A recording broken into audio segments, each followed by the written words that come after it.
Assalamualaikum, selamat pagi. Perkenalkan, nama saya Clement Budi Kurniawan. Salam hormat untuk Pak Harto di tempat. Video ini saya buat untuk melengkapi tugas UAS wawasan pendidikan. Materi yang saya ambil ialah tentang kurikulum dan permasalahannya.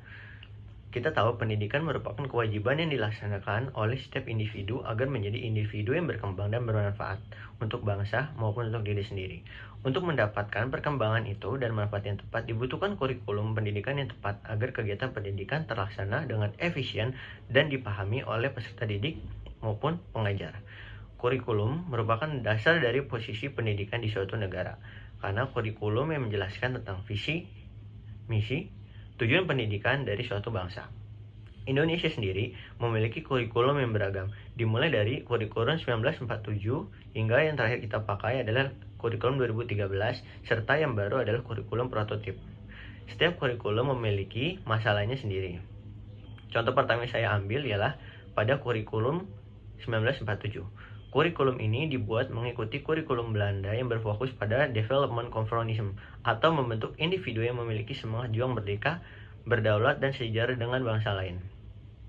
Oleh karena itu, hal tersebut membuat pemerintah pada saat itu mengurangi pendidikan pikiran yang mengakibatkan setiap peserta didik bergantung sepenuhnya pada pendidik seperti contohnya guru dan belum disebar luas ke setiap sekolah dan condong ke ranah afektif serta belum maju kepada ranah kognitif dan psikomotorik. Contoh kedua ada pada kurikulum 1952. Kurikulum 1952 sangat menekankan hal yang lebih diperhatikan untuk setiap individu dan berkesinambungan dengan kehidupan sehari-hari, seperti ilmu pengetahuan dan mata pelajaran yang lebih diperincikan. Kurikulum ini juga mengenal sistem peserta didik sebagai objek dan guru sebagai subjek utama untuk memberi ilmu pengetahuan. Oleh karena itu, muncullah kelemahan pada kurikulum ini. Yang pertama, guru serta murid tidak bisa berinovasi bebas karena terpaku oleh mata pelajaran yang sudah tersusun. Yang kedua, fokus kurikulum ini masih tertuju pada kebutuhan utama hidup secara sosial pada masa itu, sehingga materi yang diajarkan tidak mengajarkan apa hal yang ada di masa depan. Contoh yang terakhir ada di kurikulum 2013. Kurikulum 2013 sendiri merupakan kurikulum yang terakhir yang sedang dipakai di Indonesia. Kurikulum ini merupakan lanjutan dari kurikulum 2006 yang berfungsi untuk melatih siswa agar memiliki prinsip sebagai pribadi dan warga negara yang beriman, produktif, kreatif, inovatif, dan afektif, serta memiliki kontribusi pada masyarakat dan bernegara. Terdapat beberapa masalah yang disebabkan oleh kurikulum 2013. Yang pertama, latihan kurikulum 2013 kepada guru belum terlaksana dengan baik. Banyak guru yang belum menguasai isi dari kurikulum 2013 dan menerapkan di kegiatan belajar secara tidak efektif. Yang kedua, terhadap perubahan kurikulum dari 2006 ke 2013, guru khususnya guru PKN dan Bahasa Indonesia kesulitan dalam menentukan model pembelajaran tidak hanya sekedar belajar, tetapi bagaimana caranya berpikir, mengisi prinsip individu sebagai karakter yang akademis dan memajukan aspek kognitif, afektif, dan psikomotorik. Yang terakhir, saya akan membahas tentang mengapa sih isu kurikulum itu perlu dibahas. Isu kurikulum itu penting sekali untuk dibahas dan dikaji ulang, karena kurikulum merupakan dasar dari kegiatan pendidikan yang akan membawa individu ke arah dewasa, seperti memperoleh pengetahuan dan keterampilan baru. Jika masalah sering terjadi di kurikulum, maka kegiatan belajar tidak akan terlaksana sempurna, serta SDM di Indonesia tidak dapat bersaing dengan SDM luar. Setiap tahun akan ada rancangan kurikulum baru. Begitupun sekarang akan ada rancangan kurikulum baru yang bernama kurikulum darurat dan kurikulum prototipe. Sebelum selangkah ke depan, kita harus melihat masalah kurikulum lama serta memberikan solusinya. Tentang belum menguasai isi dari kurikulum 2013, guru serta jajaran dapat mengikuti pelatihan antar guru, sharing dengan lembaga yang menggunakan kurikulum 2013, serta mengikuti sosialisasi kurikulum 2013 yang diadakan. Yang kedua, untuk mengurangi kesulitan dalam menentukan model pembelajaran, guru dapat menggunakan sistem prior knowledge sebagai acuan sudah sampai mana murid mengetahui materi yang akan diajar.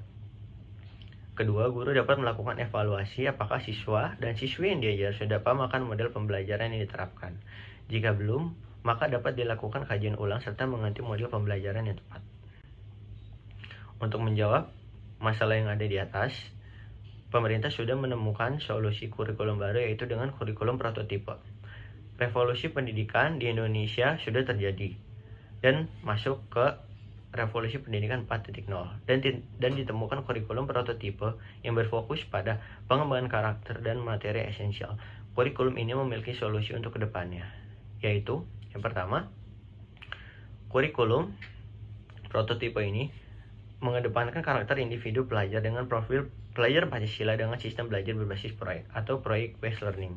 Berarti para murid-murid akan lebih sering turun ke lapangan daripada duduk di dalam kelas ataupun bekerja sama dengan kelompok dan mengerjakan tugas kelompok dan berdiskusi. Yang kedua, terdapat kebebasan bagi lembaga pendidikan seperti sekolah SMA untuk memberikan proyek pembelajaran yang relevan dan efisien. Yang ketiga, waktu belajar tidak terlalu padat dikarenakan sistem pembelajaran berbasis proyek. Yang keempat, memiliki metode pembelajaran yang bervariasi sehingga mendukung kegiatan belajar siswa maupun kegiatan mengajar guru. Kelima, kurikulum prototipe menekankan pemberian ruang kepada setiap individu untuk berkreasi dan mengembangkan potensinya secara mandiri. Yang keenam, mengembangkan secara utuh sisi akademik dan non-akademik anak. Yang ketujuh, struktur dari kurikulum 2013 dan kurikulum darurat yang dibuat pada saat pandemi COVID-19 lebih disederhanakan di kurikulum prototipe ini sehingga tidak memberatkan pendidik dan peserta didik. Yang terakhir, kurikulum ini dapat menurunkan potensi learning loss pada pelajar SD maupun SMA. Kesimpulan yang saya ambil sebagai penulis, pendidikan di Indonesia itu didasari oleh kurikulum. Oleh sebab itu, dibutuhkan kurikulum yang tepat agar pendidikan dapat berjalan secara lancar dan dapat menghasilkan SDM yang berkualitas. Di Indonesia sendiri, masalah dalam pendidikan selalu diawali dengan kurikulum dari yang paling dasar, mulai dari penerapan secara merata hingga guru yang belum menguasai isi dari kurikulum tersebut. Oleh karena itu, dirancang kurikulum prototipe ini sebagai solusi untuk menjawab masalah kurikulum yang sudah ada di 2013 dan menjadi acuan baru bagi para guru serta pelajar untuk menjadi SDM yang berkualitas, unggul, dan berkompeten. Sekian video materi tentang masalah kurikulum yang ada di Indonesia untuk melengkapi tugas UAS. Mohon maaf jika saya ada kesalahan dalam pembuatan materi dan salah dalam omongan. Selamat pagi dan terima kasih Pak Arthur.